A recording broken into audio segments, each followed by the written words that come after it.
welcome in friends and future friends to the Sports and the World podcast. I'm the Darius. Hope all of you are well and safe out there. A lot to get to. Uh, Trade deadline, I think, just ended at 6 o'clock. Maybe that's why it delayed me to start at 6:01. Um, Football's coming back. Hall of Fame preseason game between the Chargers and the Lions. We'll talk a little bit about that. SummerSlam, the biggest party of the summer, 2-night event. We'll talk a little bit on it's a huge card. So forgive me if we don't get through every single match. But we'll talk about it a little bit. And but before we get started, I do want to take a little time out to talk about the passing of Ryan Sandberg. Being a Cubs fan, like I said, I was probably late to the party. I became a Cubs fan like in the late 90s. I used to watch it on WGN, and I just felt relatable to that team. And one of those players who, arguably, if he's not on your Mount Rushmore of Cubs all-time greats, then just get a whole new Mount Rushmore. One of the greatest defensive second basemen to ever play the game. One of the most 1984 NL MVP. Everyone knows the Sandberg game against the Cardinals. And it hits when you lose somebody like Ryan Sandberg. And it hit Cubs fans, not just in the Windy City, but it hit Cubs fans everywhere to what he meant to the Cubs and what he meant to baseball, but specifically what he meant to the Cubs and to the statue that he recently got. And then we, died when we shared his diagnosis. It hit a lot of us as Cubs fans. And so I'm just thinking about his family, his wife, his children, his grandchildren, any, his friends, anything close to Ryan and to all those in Cubs Nation. This one hurts. And, I think Saturday they're going to honor him by wearing 23, which is going to be amazing. And so just thoughts and prayers out to his family. And like I say, it hurts to find the right words, given what, what happened and what he means to the organization. So it's going to hard to shift gears, but let's talk more baseball. And let's talk about the trade deadline. And like I say, just ended, I believe, at 6 o'clock. Usually it's at, that's why maybe my thing delayed. So maybe say, we'll wait till a minute till we know it's over. Listen, a lot of winners, a lot of buyers, and a whole lot. Listen, if you're an Orioles fan, if you're a Diamondbacks fan, there was a lot of selling going on. And so if you're a fan of one of those teams, I absolutely apologize. So we see we got the chat here. We got JC Ramos. Thank you for sharing the stream, my friend. And we got Christy. Miss Christie, rise up for the Falcons. Liking what we're seeing. We're going to talk about them more during the season. And listen, we're going to talk a little bit more football. Like I said, with the Hall of Fame preseason game is tonight between the Lions and the Chargers. So we'll talk a little bit about that as well.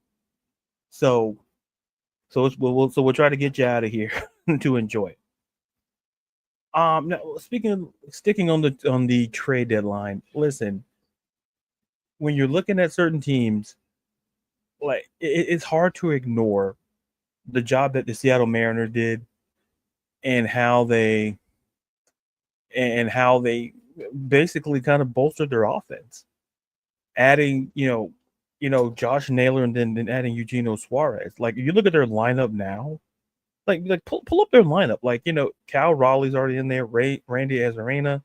Then you add guys like Eugenio Suarez, and Josh Naylor. And Eugenio Suarez he's in the top. Listen, he's tied for first in RBIs. Listen, his OPS, top 10, tied for first, like I said, RBIs, sixth in homers. This guy hits for power. And this Mariners, and listen, the AL West looks a lot different, a lot of game-changing moves by some teams. So that's a huge winner. Also look at the Padres adding pitching, Mason Miller and JP Sears from the A's. The A's like we talked about it. I think either the last show or previous show, we talked about like which teams are going to potentially be sellers, and it felt like the A's were going to be sellers, and Mason Miller and JP Sears going to San Diego. Not a surprise to see the two of the better players in terms of the pitching front for that organization. Listen, for Mason Miller, his last 15 games, 7 saves, 2.4 ERA. So the Padres bullpen gets shored up. And with JP, you get a quality left-hander like 1.27. He has a whip of 1.27 and his 40.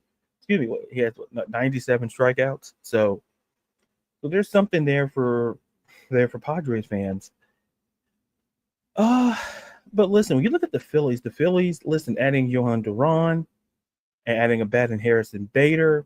The Astros, if you like the song Reunited by Peaches and Herb, Carlos Correa from the Twins, back to where it began. For Houston, maybe not the greatest season he had for Minnesota, but listen, he when October comes, certain players just rise to the occasion, and he's one of those guys. So it's going to be curious to see, where he's going to go. Will he be short? Will he be third? Things will get kind of sorted out there. And then, but a team that really, the Toronto Blue Jays went out and got a former Cy Young winner in Shane Bieber, and went out and also got Sir Anthony Dominguez from the Orioles. Like, remember at the beginning of the season, and I'll be the first person to admit, we were talking about like Vlad Guerrero. We were talking about, oh man, this guy's going to be. We thought he was going to be one of the players traded at the deadline. Well, at least I'll say I did. I'm not going to put all of you guys in my stuff, but I'm not going to lump all of you guys in there. But we sort of thought that he was going to move on, and all of a sudden he's having a solid season, and then they go on and add Shane Bieber. He's in rehab. He's coming up with Tommy John, but he should be joining the team at some point. And Sir Anthony Dominguez brings in a 3.09 ERA, 55 Ks, and a whip of 1.28. So the Blue Jays establishing, getting pitching. And listen, that's the theme. Like, you got to have great – you don't have to have stellar starting pitching, but, it's always a question. Like, you have your ace, what comes after? Like, some cases, some teams have two aces and have two really good pitchers. Like, what comes on the back end? The 4 and 5. That makes a difference in a lot of cases in terms of gives managers what to do, flexibility moving forward. And then the Tigers, Haley Murphy's her team, her squad doing great. They went and added Chris Paddock and Randy Dobnik from the Twins.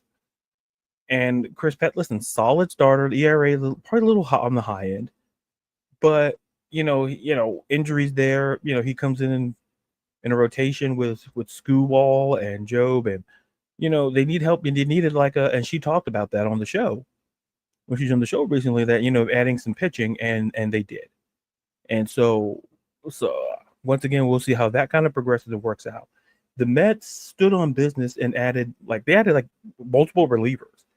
They went and got Ryan, one of the bigger names, Helsley, from the Cardinals. 21 saves, a solid 3 ERA, 41 Ks of 1.39 whip. And and then they also went and add Tyler Rogers, 1.8 ERA, 38 Ks, a 0.86 whip. Like, the Mets pitching, it's been a concern. And they also added Gregory Soto, a left-hander as well. And then they also added Cedric Mullins, who I talked about, in terms of the trade deadline. I talked about him when the trade deadline first kind of got underway. It's like, he's a good bat. The numbers this season may not be ideal, but it's hard to ignore a guy who's hitting 15 home runs, getting 49 RBIs, and has that 738 OPS. It's just he could to a lineup that's already pretty good, that has to a team that has Juan Soto, to a team that has Pete Alonso, Francisco Lindor, and that he's a great addition to the outfield. The Mets are making moves because they're seeing how the shape of the NL is. Basically, it's a race between them and the Phillies, who we'll talk about shortly. So they're out and making moves and pitching, knowing the great bats that they have to kind of face moving forward. And And so going back to the Phillies, like I say, them adding Johan Duran is a huge move for them. And adding the bat Bader is great as well. So it's like a 2-horse race in the NL East. I could be wrong. Drop your comments and drop your. Oh, by the way, drop your comments in here if you're listening to whenever and however you're listening.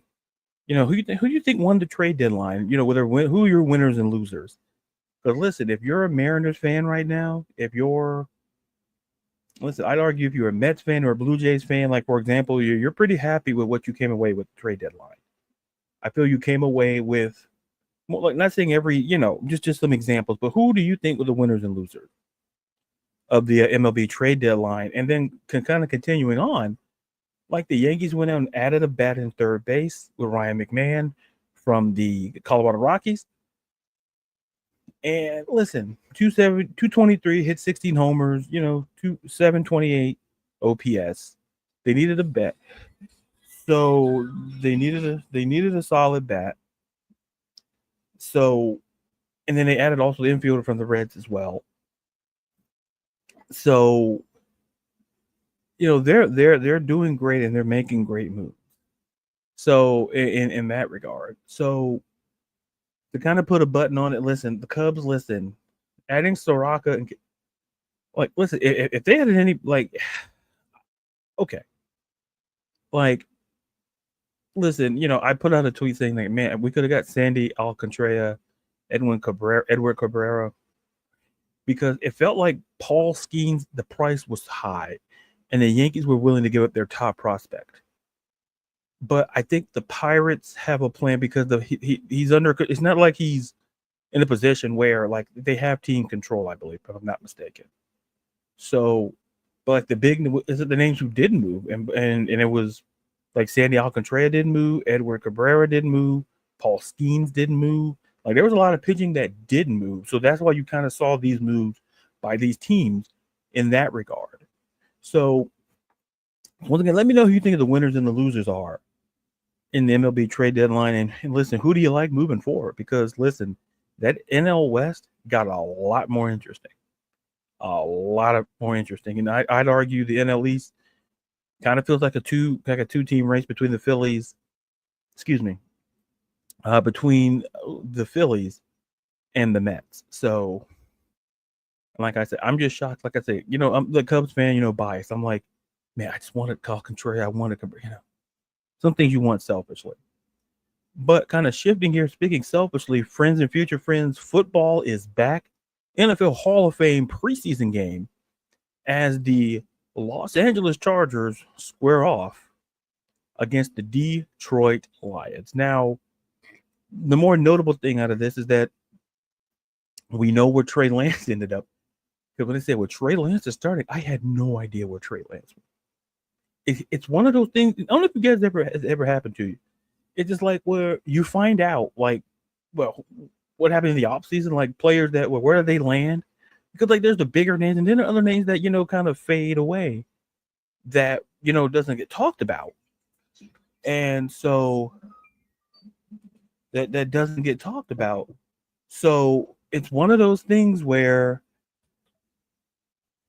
I know where Trey Lance plays. And so it's one of those things where I kind of look at it and go, okay. And it's one of those things where you kind of look at it and go, Trey Lance plays for the Chargers. Awesome. And Trey Lance is one of those guys who I believe got kind of caught up in a situation. And drafted top 5 from San Francisco. And listen, people are going to like this. I kind of felt like when he's with, and I think I said this, he was with Dallas, and I said Dallas should have fought harder to keep him because now Cooper Rush is in Baltimore, and now your backup situation, we've seen Dak get hurt, and the backup position is very valuable. And I think, not saying that Justin Herbert's going to get hurt, but injuries happen. It's the National Football League. Injuries happen. And Trey Lance has shown that he can be a very solid backup. As for Detroit, I'm curious to see. We may not see it all this game. But how this team looks post Ben Johnson. How's this offense going to look? Because listen, with this Ben Johnson offense, it's easily top 3 offense in the National Football League. And now we're going to see schematically what they're going to do. Because now when you look at the new offensive coordinator for the Detroit Lions, and in John Morton, so so he comes in as the passing game coordinator from the Denver Broncos. So are we going to see more of a run-centric team? I think they're going to throw the ball. I think when you have the duo of David Montgomery and Jahmyr Gibbs, but I doubt those guys play. I don't know if they're going to play. They're not going to play a whole lot if they play at all. But I'm curious to see what the offense kind of looks like. Like it's not going to be given away week 1. The preseason, obviously. But listen, as the preseason progresses, I'm curious to see kind of like how they look. I'm curious to see how a lot of teams look because, shout out to Christy once again, bring up the Falcons. It's like there's good things coming out of that camp, and I'm hearing good things come out. It's training camp, and you're not gonna hear many negative things. We've seen injuries. Like if you're a Dolphins fan, like the secondary looks outside of between them and Cincinnati. The secondary it's not looking good. It's not looking great. And how do you kind of address it? Because you look at the division, and it's always important to look what division they're in as well. Like if you're a Dolphins fan right now, you got Josh Allen, and the Jets are kind of we don't see how the Jets are going to look, but facing Buffalo twice a year and you don't have a secondary, we could be in for a Josh Allen, another Josh Allen MVP season loading in that regard. And you kind of look at Cincinnati, it's like similar boat, like one good, like Baltimore's offense. What are they going to do? And then kind of like the unknown with what you're going to see from Cleveland and Pittsburgh. And we have a question here from Sports PSP. What is up? How are you doing, my friend? One team that can make a surprise this NFL season. That's a very good question. To me, one team that kind of sticks out is, and I know it's, it looks, but I really do believe if the defense can get figured out,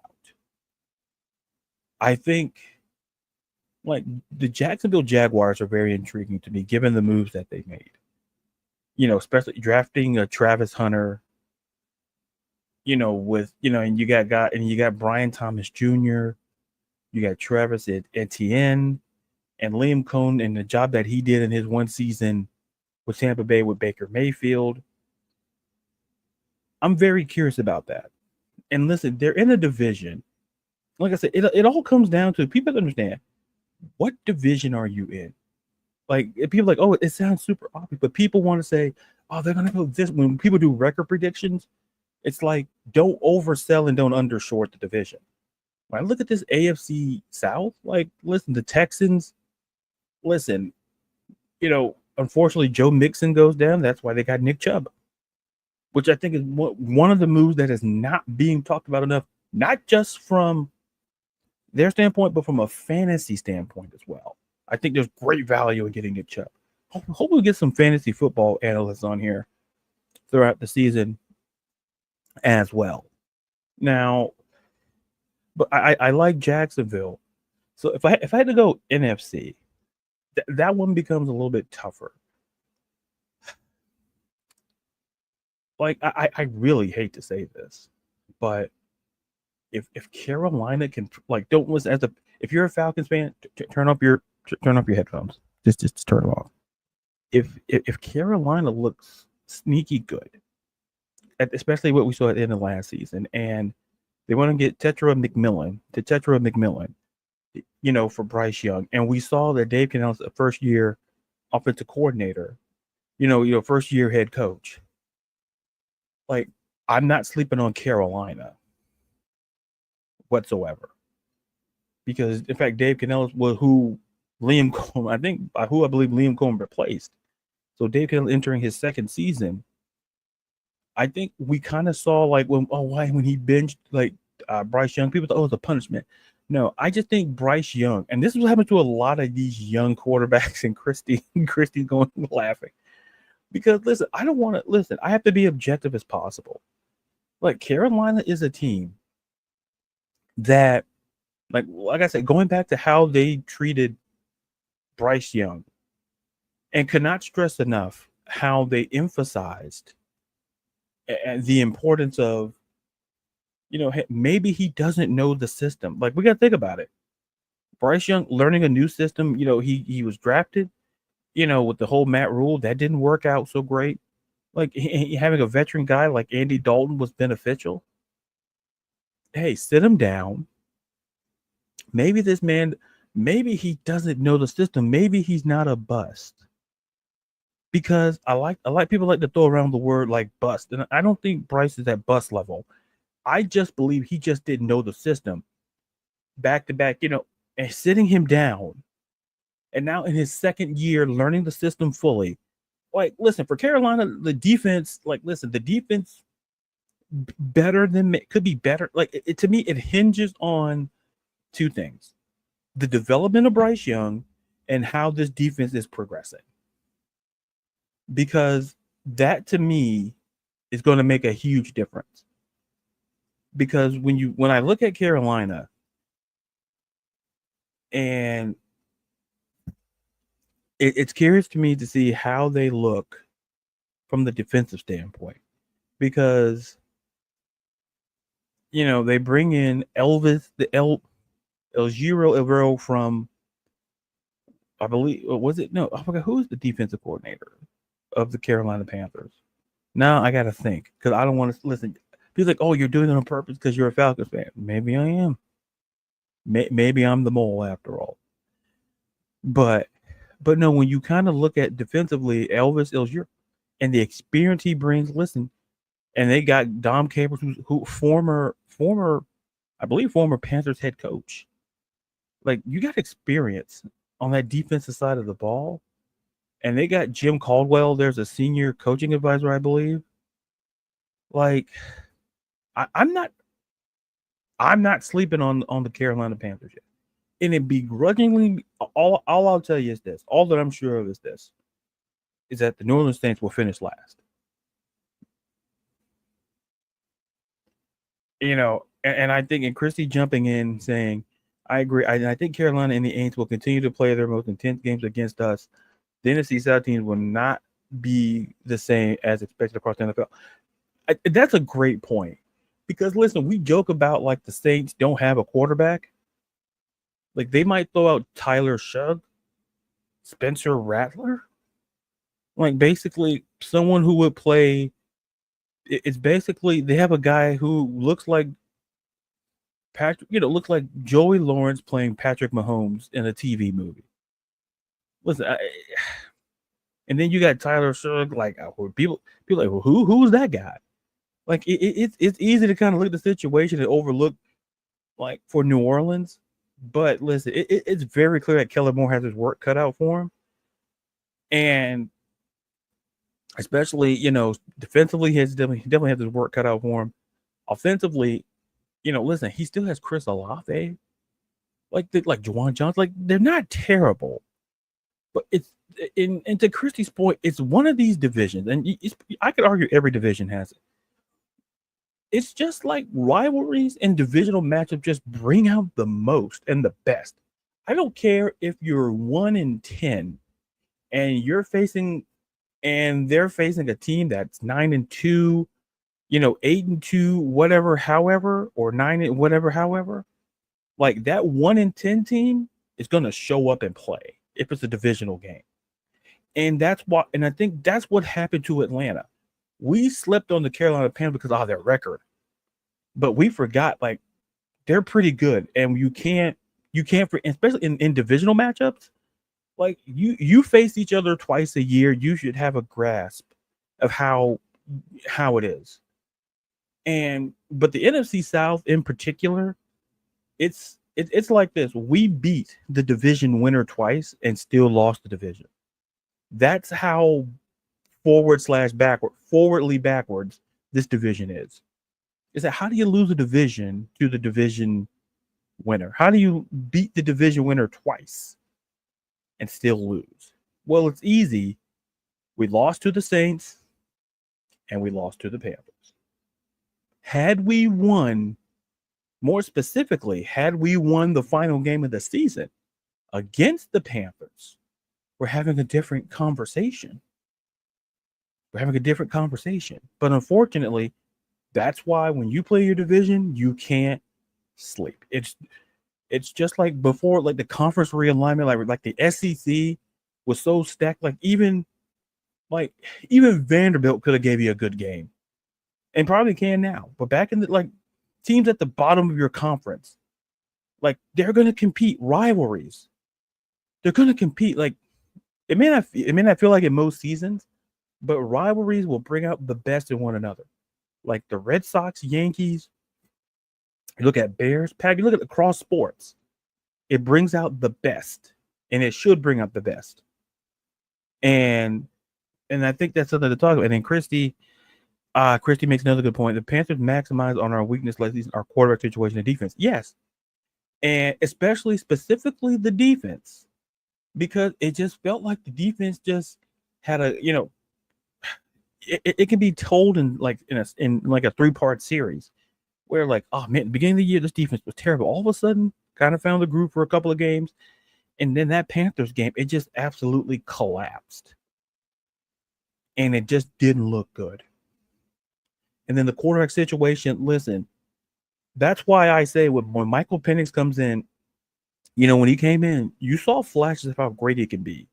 And now with the full season with Zach Robinson, offensive coordinator, give these guys give them a full season with the playbook. That's why I say with Bryce Young, get him a second year full playbook with Dave Canellis. That's what makes them, because Bryce Young is not terrible. And sometimes we like to throw out even for the Saints, and I'm giving way too many compliments to the rivals here. But Kellen Moore, is a great offensive mind. Whomever starts under center for the Saints will be the most prepared quarterback that's on the roster. Because when Jameis Winston left the offseason and when they left post Drew Brees, it's hard to get a franchise quarterback. It really is, because if you're not in the position to get one, or you don't have one in waiting, it makes it difficult. Like the Chiefs have Patrick Mahomes in waiting because they had Alex Smith. I could argue back in the day, the Bengals had. It's hard to say back in the day when I talk about Carson, but that's how old I am. I know a lot. I'm sorry if I made you feel old. But when Carson Palmer sat down because they had John Kitna. It's like the art of the veteran quarterback. Starting a veteran quarterback has to be rediscussed. Because why are these guys coming out playing terrible? You got to think about it. Now, less preseason games. OTAs and training camps can do great, but there's no live action. The reduction of preseason games make a difference, and especially for the quarterback position. And to Christy's point, Carolina last year maximized on a guy, and Michael Penix, who didn't start the full season, started 4 or 5 games. So they were not.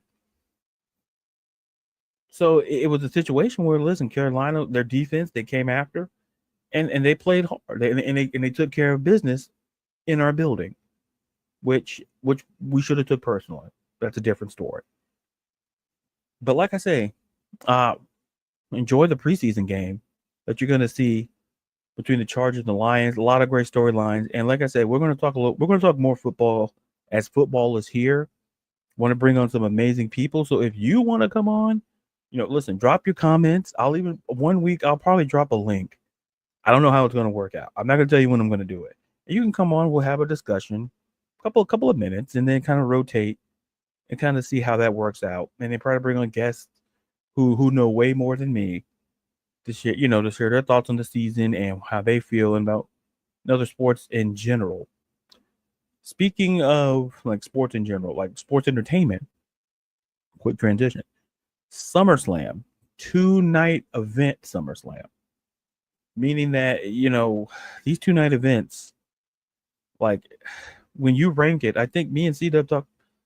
Ooh, hopefully we'll get the wrestling show back. It's like when you rank them, like it's second to WrestleMania, and in terms of like that's why it'd be 2 nights. Like I say, I doubt we'll see a 2 night Survivor Series or 2 night. I think we're getting a 2 night Royal Rumble. I'm not sure. If someone could remind me in the chat, that'd be fantastic. But like having SummerSlam 2 nights makes a lot of sense. And when you look at the card, it's stacked top to bottom. Like I say, I'm not gonna go through all of these. I might do a YouTube video, not a YouTube. I'm doing a YouTube. Oh, leave me alone.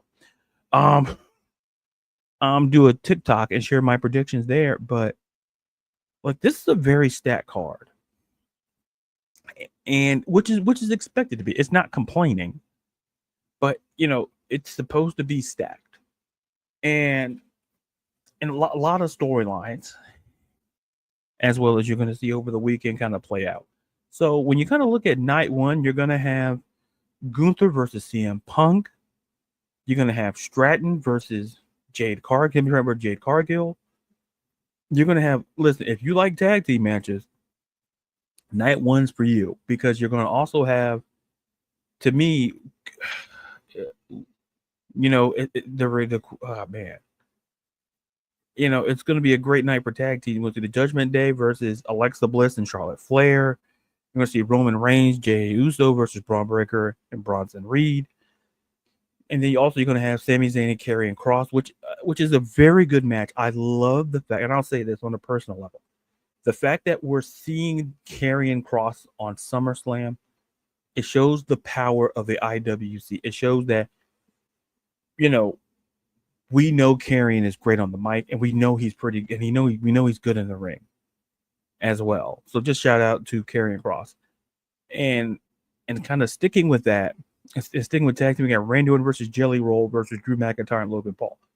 Anytime there's a celebrity, we see celebrities in this match, in matches.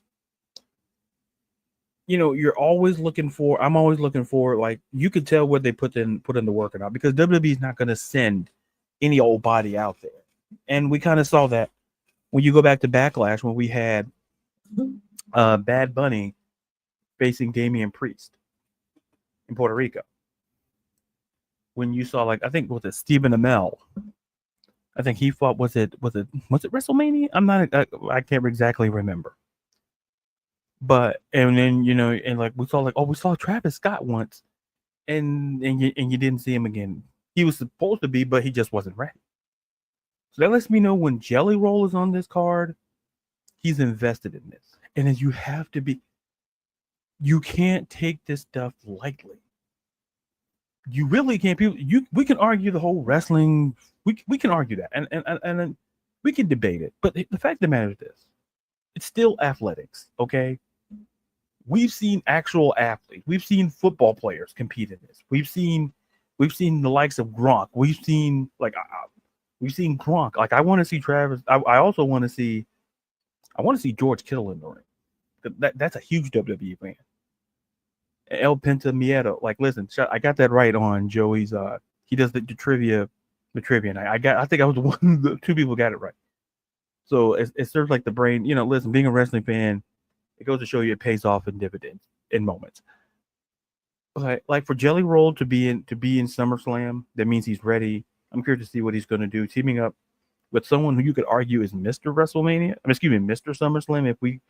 If we call Shawn Michaels or whoever Mr. WrestleMania, then we can call Randall Keith Orton Mr. SummerSlam. So then we can debate it. We can share your thoughts. All in that regard. So that's kind of night. So that's night one. I had to take a breath.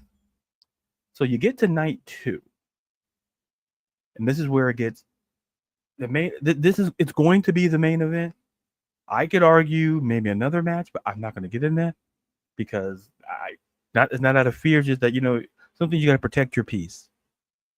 PYP, protect your peace. We're gonna have John Cena versus Cody Rhodes in a street fight. And think about this. This is John Cena's final SummerSlam. Like, listen, the closer it gets to the end, it's like it's gonna hit.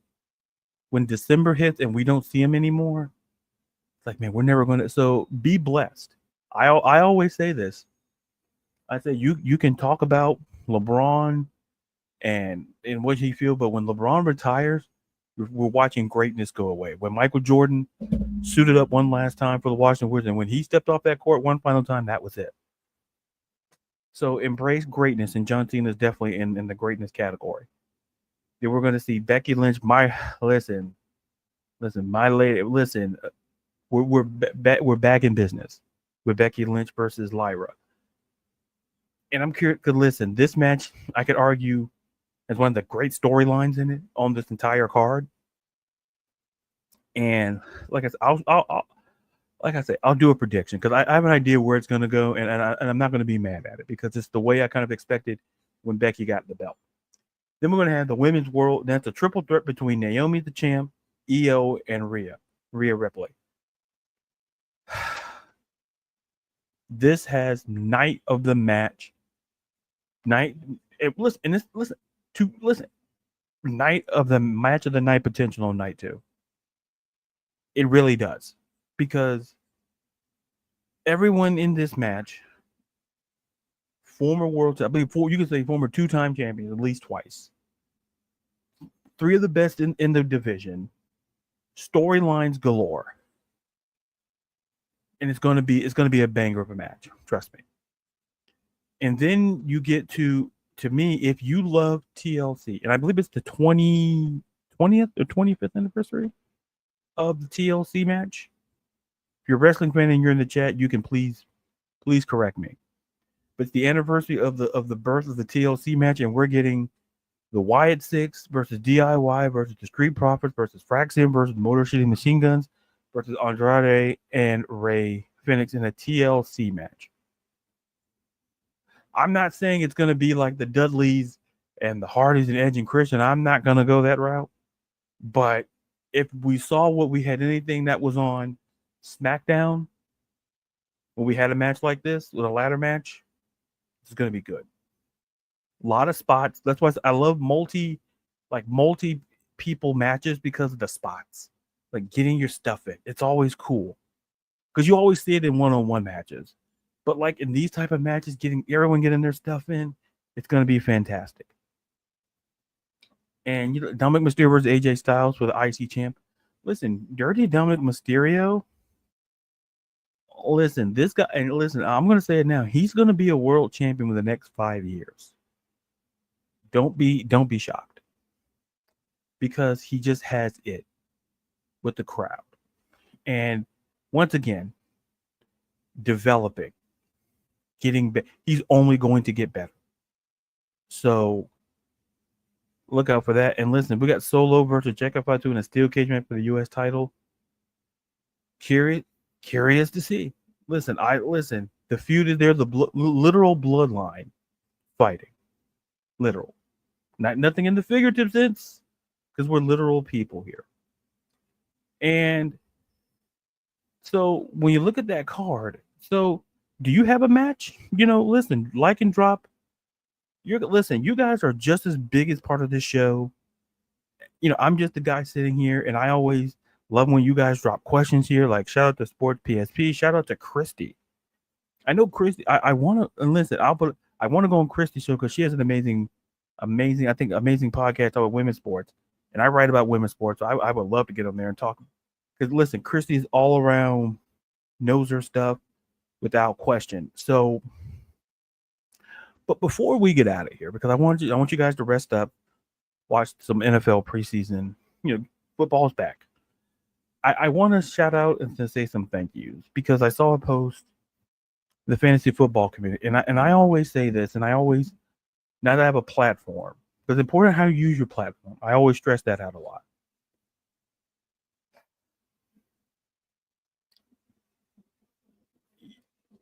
The fantasy football community is so good. And I remember, how am I going to fit in?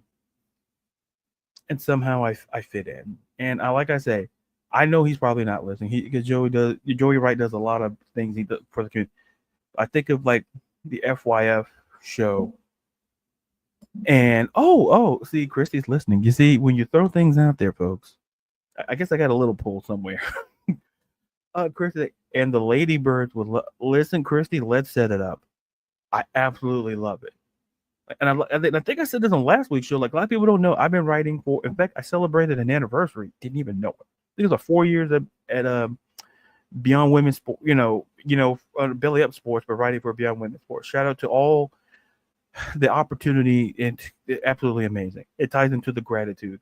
Like I said, Christy, let's set it up, and so much to talk about. And I respect what you and the Ladies Birds do, and then. And all the amazing women, if you're out there listening, you're all amazing. Like, and I'll promote her stuff once again. My buddy Rachel with Unwind and how she's promoting fantasy football for women, the inclusion, because sports is for everyone. And I think the work that Christy does with the Ladybirds and what Rachel does with Unwind is very important to the fabric of fantasy, to sports. And so shout out to them, and Greg said Christy will set that up. But to leave out, I'm gonna leave out on this note. In life, like I said, go back to the fantasy football community.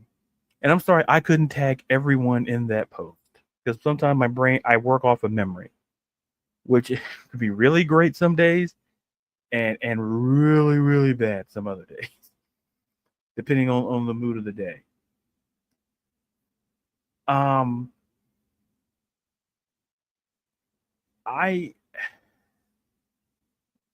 Feeling important is important.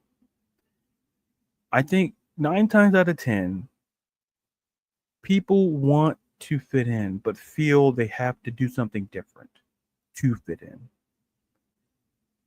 And I go back to Oscar Wilde and this great quote, like, be yourself, like everyone else is taken. In a world of billions of, like, over 7 pushing 8 billion people on this planet, be yourself.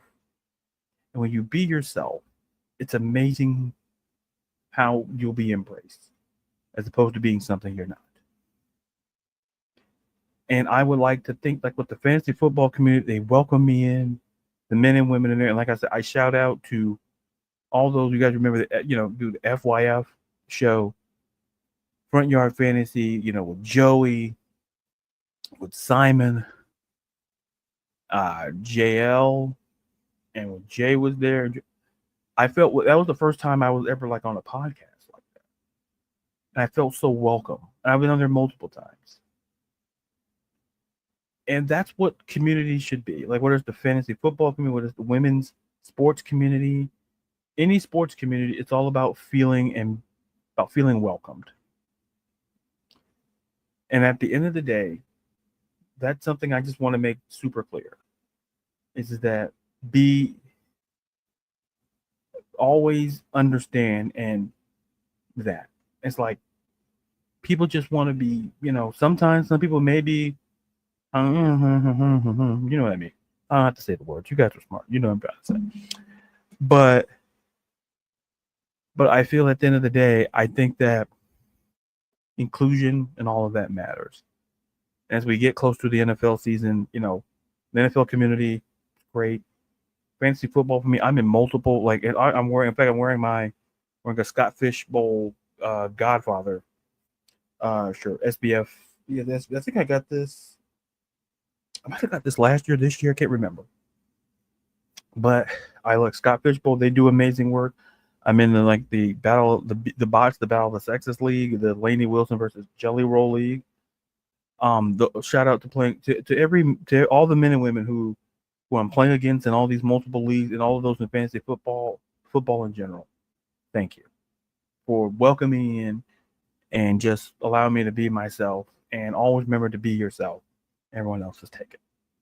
Now, on that note, you can listen, to subscribe to this episode and every episode of the Sports in the World podcast. I'll be doing live episodes. I might move the show because when Thursday night football kicks in, I might move it to another day.